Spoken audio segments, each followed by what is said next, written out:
The road to Weathertop is more than just a path through the lonely wilderness. It's a journey deeper into history, doubt, and fear.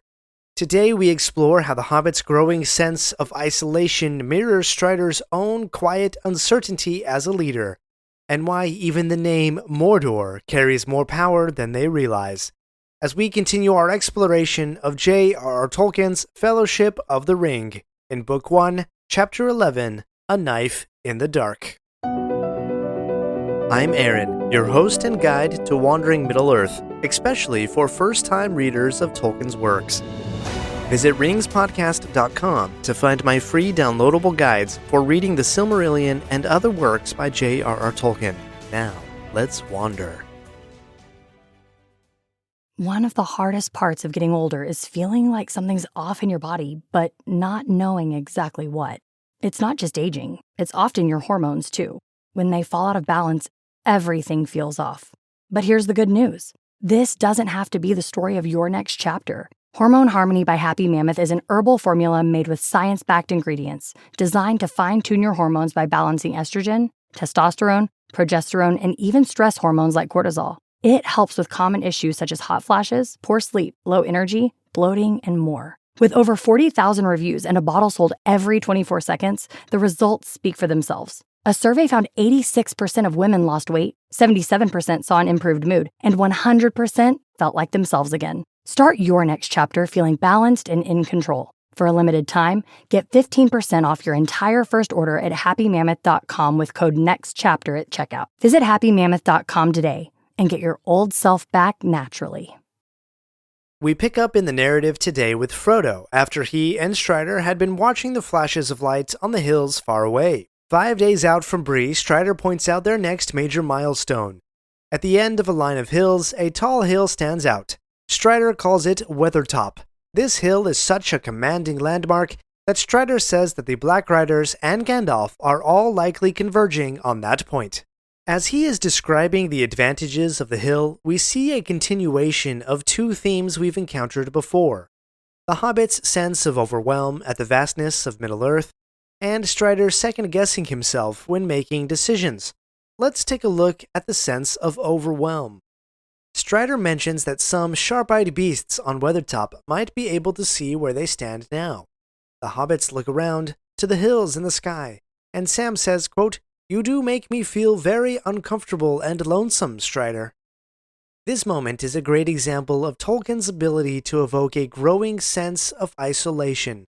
Strider's warning about sharp-eyed beasts subtly shifts the Hobbit's perception of their surroundings. What once seemed like a barren, windswept hill now feels exposed and threatening. The very landscape, the hills and the sky, transforms into a source of paranoia, an ever-watching presence that looms over them. Sam's reaction, feeling very uncomfortable and lonesome, is pretty relatable. It captures the psychological effect of realizing the danger is not just ahead, but all around. The Hobbits have stepped beyond their comfort zone, and their understanding of the world is changing. The Shire was safe, familiar, but here they are small figures in a vast and indifferent wilderness, where even unseen enemies might be watching. This creeping sense of being hunted contributes to the overwhelming fear that will culminate in the terrifying events of this chapter. And in another way, this idea of unseen agents of the enemy being able to observe them is a bit of a teaser to how Sauron is usually portrayed, the great all-seeing eye that observes the deeds of its adversaries, but never reflects on its own actions. We'll see this idea pop up again, but for now, the idea of bursts and beasts spying on the Hobbits is just a start. The next theme we see here is Strider's uncertainty in his choices as a leader. Quote, "I think," answered Strider slowly, as if he was not quite sure. Strider's hesitation in this moment, his slow and uncertain response, reveals a crucial layer to his overall story arc. Up to this point, the Hobbits have relied on him as their guide and protector, but here we glimpse his own doubts. Unlike Gandalf, who often speaks with firm authority, Strider is still navigating his role as a leader. His uncertainty makes the situation feel even more precarious, as if they are all walking a razor's edge between safety and disaster, because they actually really are. This moment reminds us that even the strongest figures in the story are not immune to fear and doubt. Leadership is not about having all the answers, but about making the best choices despite the uncertainty. And this trepidation that Strider shows gives credence to how Strider/Aragorn is portrayed in the Peter Jackson films. Many fans like to point out that Book Aragorn has no hesitation about his role as future king, and that's certainly true. But what these advocates often forget is how often Aragorn is still uncertain about his own choices. And that will come up later on in The Lord of the Rings, particularly around the breaking of the Fellowship. And yes, I will admit that the films took this one aspect and blew it up as a key characteristic of Aragorn, but it is at least not without some precedent. And lest we forget that The Lord of the Rings is a sequel to The Hobbit, and that Frodo's journey in some ways reflects Bilbo's, we have a few reminders here in this part of the chapter. At one point, the hobbits are observing a sunset. They are alone in the wilderness, far from anything they have ever known. And just like Bilbo used to think about his old armchair and warm hearth, quote, the hobbits thought of the soft light of sunset glancing through the cheerful windows of Bag End far away. Another amusing motif I found in The Hobbit was that the reader can almost tell the time by the meals that Frodo is missing and thinking about. And we see a similar comment here where the hobbits are getting used to, quote, much walking on short commons. So much so that Pippin gives Frodo a bit of a backhanded compliment about how much weight he's lost, to which Frodo replies in part, quote, I hope the thinning process will not go on indefinitely, or I shall become a wraith. Whoa, Frodo, slow down there. Don't you know what chapter you're in right now? This statement, said as a joke, is actually quite a serious foreshadowing. In just a few short days, Frodo will come face to face with wraiths, and he will barely escape that encounter, only to find himself actually turning into a wraith. All this leads to the first of 3 scornful warnings from Strider. Quote, do not speak of such things, said Strider quickly, and with surprising earnestness. Yes, it was an unfortunate joke, but Strider, who knows many dark things, as we explored a few chapters back, Strider knows the danger of the Black Riders. He knows their history and their capabilities. I can only imagine, if the ignorant and naive hobbits are feeling overwhelmed at the wide world and the short supplies, how does Strider feel? Responsible for 4 hobbits, 1 carrying the One Ring. Gandalf is missing. Black Riders on the trail, spies all around. If I were Strider, I would be feeling quite stressed out, to say the least. No wonder he never seems to sleep while on this stretch of the journey. As real as the stress and overwhelm is, the hobbits and Strider still find time to share a few stories. It begins as the hobbits start to realize their surroundings are not entirely natural. They see walls and dikes. Dikes, which I would add, are very similar to the boundaries they observed all the way back in the Barrow Downs after Tom Bombadil had saved them from the White. At that time, Tom had remarked that the dikes were boundaries of old kingdoms. And here too, in the wilderness, the hobbits observe that some hills have, quote, ruins of old works of stone. This is a good time to remind you of a little line from The Hobbit, when Bilbo and the dwarves passed through this same area. From the chapter Roast Mutton, quote, now they had gone on far into the lone lands, where there were no people left, no inns, and the roads grew steadily worse. Not far ahead were dreary hills rising higher and higher, dark with trees. On some of them were old castles with an evil look, as if they had been built by wicked people. I love this little parallel between the 2 books. When Tolkien wrote The Hobbit, in his mind he had not yet connected that story to his broader Middle-earth legendarium that he had been drafting for decades. But even then, Bilbo and the dwarves lived in a world with a rich and ancient past, one where kingdoms had arisen and fallen in the same lands they now traveled through. Now, in the Fellowship of the Ring, Tolkien is able to take this idea further and connect these lands and stories to their historical significance. Merry picks up on the connections, asking about the paths and the ruins, which remind him of the Barrow Downs. He asks if there is a barrow on Weathertop. I'm not sure if he actually expected to get an answer. Up to this point, Strider has been mostly a wilderness guide. The hobbits have yet to dig into his character and story. At any rate, he answers Merry's question, which the hobbits then all gaze in wonder at him. He answers, saying that the paths were made for traveling between the forts along the hills that were a defense against Angmar. Quote, in the first days of the North Kingdom, they built a great watchtower on Weathertop. Amansul they called it. It is told that Elendil stood there, watching for the coming of Gil-galad out of the west in the days of the last alliance. Okay, let's pause because there's a lot to unpack there. Let's start with the North Kingdom. This is the ancient kingdom of Arnor, founded by Elendil, after the drowning of the island of Numenor. After the death of Elendil's son Isildur, the kingdom broke into 3 warring factions. One of these factions allied with Angmar, a land of evil at the north of the Misty Mountains. If you would like to wander farther on those stories, then you can find links to previous Lore of the Rings episodes, which I have conveniently listed for you on the chapter guide for this chapter. Find that at ringspodcast.com/attack. Using that guide will make it really easy for you to find all the episodes that go deeper into those stories. So visit ringspodcast.com/attack and get your download today. And The Last Alliance, what is that? If you've seen the Peter Jackson films, then you have seen The Last Alliance. In the film's prologue, a joint army of elves and men fought against Sauron, eventually becoming victorious and allowing Isildur to take the One Ring. The elves were led by their king Gil-galad, and the men by their king Elendil. Both Gil-galad and Elendil are portrayed in Amazon Prime's Rings of Power series. But the hobbits want to know more. They want to know who Gil-galad was. Too bad they couldn't go to ringspodcast.com/attack and download my free chapter guide that explores this further. But they are treated to more lore. Except this time, the lore master is not Strider. It's someone else who up to this point has been consistently underestimated. But we'll get to that right after this break.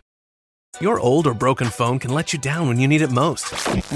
Perfect. But at Verizon, trade in any old phone from our top brands and get the most for it, up to $2,000 in value, for an amazing new iPhone 16 Pro with Apple Intelligence and a new line on My Plan, and iPad and Apple Watch Series 10. That's like a 3-for-1. And you can get it on any plan. At Verizon, trade in your old phone for a brand new iPhone 16 Pro, iPad, and Apple Watch. The other guys won't give you that. Visit Verizon.com today. Additional terms apply. Service plan required for Apple Watch and iPad. Up to $2,000 value based on iPhone, iPad, and Apple Watch. All you homeowners have unique needs. Some feel the need to leave up holiday decorations year-round. Others have the need to use their garage as practice space for their new metal band. And because each homeowner has unique needs, Geico helps you get the right coverage for your home and what's in it. That way, you get exactly what's right for you, even if your needs are unique. Get more with Geico. Mary asks, quote, who was Gil-galad? But Strider is lost in thought and doesn't answer. But, quote, suddenly a low voice murmured and began a song about Gil-galad. Let's explore the song for a moment. Yes, I know, sometimes you skip the songs and you may really want to know who the singer is this time, but the songs give you the lore, and this is Lore of the Rings after all. So, in the first verse, we learn that Gil-galad is, quote, an elven king, the last whose realm was fair and free. Gil-galad is the last king because he is royalty in the house of the Noldor. The Noldor are the faction of elves that returned to Middle-earth, and in fact, most of the high elves that we meet in Middle-earth are Noldor, including Elrond and Galadriel. But why aren't either of them royalty? Well, the parentage of Gil-galad can get tricky, because Tolkien wrote conflicting family trees in different places. But suffice to say, however you slice it, the monarchy for the Noldor passed through the line to Gil-galad, who was the last. He had no heir, and after his death in Mordor, no other Noldor took up the mantle. Hence, Elrond and Galadriel do not actually call themselves a king or queen in their own lands, but rather lord and lady. And this song also tells of Gil-galad's death. He rode away to war and, quote, into darkness fell his star in Mordor, where the shadows are. The song as given here is rather poetic, but we will see in a few chapters that Elrond was actually near at hand when Gil-galad fell, and we'll recount the story in greater detail. But let me just share part of what Elrond says, quote, I beheld the last combat on the slopes of Orodruin, where Gil-galad died, and Elendil fell. All of this is to say, that the last alliance was a final counterattack to the growing threat of Sauron. Both Elendil and Gil-galad fell in the final battle, and while it was victorious, the battle was hard won. Well, to the surprise of all, it is revealed that Samwise Gamgee has been singing the song, one that he learned from Bilbo, though he says that there is more to the song, but it's about Mordor, which he didn't want to learn. Pippin repeats the name, quote, "Going to Mordor," which draws out a second scathing warning from Strider, quote, "Do not speak that name so loudly." Strider knows the danger they are in. Black Riders sent from Mordor hunt them in the wild, seeking to find the ruling ring for the Lord of Mordor. To flippantly say the name of that land out loud is unwise. His sharp reaction underscores not only the immediate danger, but also the weight of the very name Mordor. In Tolkien's world, names carry power, and to speak them carelessly is to invite their presence. The hobbits, still naive to the full scale of the threat they face, treat the name with an almost casual detachment. But for Strider, who has spent years battling the servants of Sauron, Mordor is no abstract concept. It is a living, looming shadow. His warning is not just about being overheard by enemies, but about the gravity of the path they are on. By saying Mordor so loudly, the hobbits unknowingly make their journey feel more real, more inevitable, as if the dark land itself is listening. "O Pippin, you fool of a took! In only a few short months, you yourself will stand outside the black gates of Mordor, facing down the final armies of Sauron, in an effort to distract his gaze from finding the ring-bearer. Perhaps then you won't be so casual with the name of that dark place." Thank you to this episode's executive producer, The Old One. If you would like to support the Lore of the Rings podcast, visit ringspodcast.com/member. If you found today's wandering of Middle-earth to be inspiring, please share this episode with a friend. Lastly, if you would like to connect with me, I am most active on Threads. Find a link to my profile at ringspodcast.com and tap the @ symbol near the top. And thank you for wandering Middle-earth with me today. With so many options, why choose Arizona State University? For me, the only online option was ASU because of the quality. Their faculty was really involved with their students and care about your personal journey. The dedication to my personal development from my professors, that's been extremely valuable to me. Earn your degree from the nation's most innovative university. Online. That's a degree better. Explore more than 300 undergraduate, graduate, and certificate programs at asuonline.asu.edu. Owning a boat comes with a number of perks, like being able to fling your favorite fishing rod around. And here's another perk. Geico's boat insurance covers your boat and your belongings. And with specialist support from agents that are as passionate about boating as you are, there's so much value that you'll want to high-five someone. But not while you're holding your fishing rod. That's a prized possession. So hold on tight with both hands and keep it covered through boat insurance. Get more with Geico.